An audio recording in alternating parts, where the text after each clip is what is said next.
And next up at UFC Fight Night, Duncan taking on Moicano. We've got Stewart Nicoll taking on like Alessandro Costa. Carlos, who you got in this one?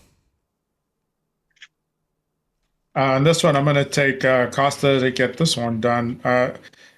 Only because I think, Nichols does have like decent wrestling. I think he has, good submissions, but I think Costa just has, good takedown defense. He's live for a submission as well.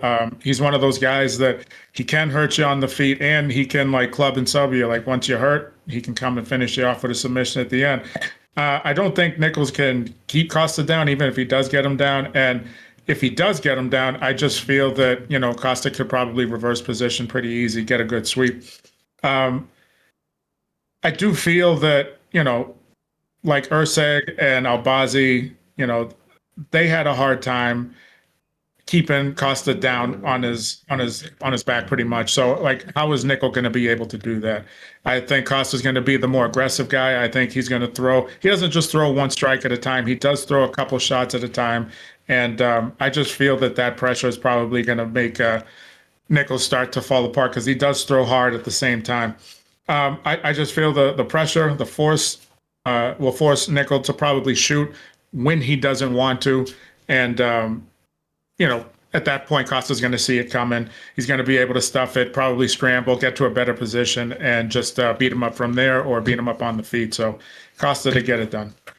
Yeah, I couldn't agree more. I feel fairly confident in Alessandro Costa here, obviously a training partner of Diego Lopez over at Lobo Gym. And I've been impressed with Costa. I think he's well-rounded. And I got to say, even though I made Stewart Nicoll a former dog of the week, he fights like a regional scene guy, let's just be honest. And Stewart Nicoll's a guy that he comes in with plan A and he doesn't have plan B. He wants to mix in the grappling. He wants to shoot for takedowns and he wants to get you to the ground and use his jiu-jitsu. He wants to club and sub you. And if he can't get you to the ground, he has no plan B. And I think he's going to struggle here with Costa. As Carlos said, I think Costa does a good job of being able to get back to his feet if he is taken down, decent takedown defense. And I think the real discrepancy in this fight is going to be Costa's ability to kind of move forward. I think he has the short, stocky build where he keeps a nice, tight, high guard.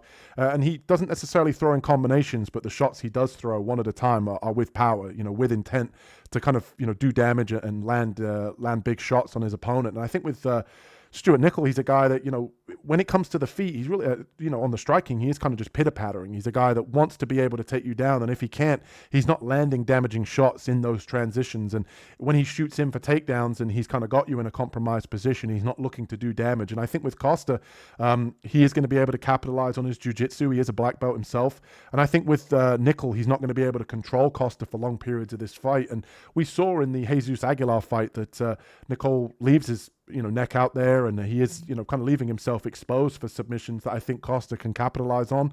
I wouldn't be surprised if Costa is able to submit Nicoll on the ground, but I think realistically, if this fight plays out on the feet, Costa's going to have the bigger moments. He's got the more heavier hands, and I think realistically, this is going to be pretty much an easy win for Costa. I think wherever the fight goes, he should be better, and I don't see a way, unless Nicoll's able to kind of pitter-patter on the outside and have more volume, that he's going to be able to win this one. So give me Alessandro Costa here to get this one done and get back in the win column.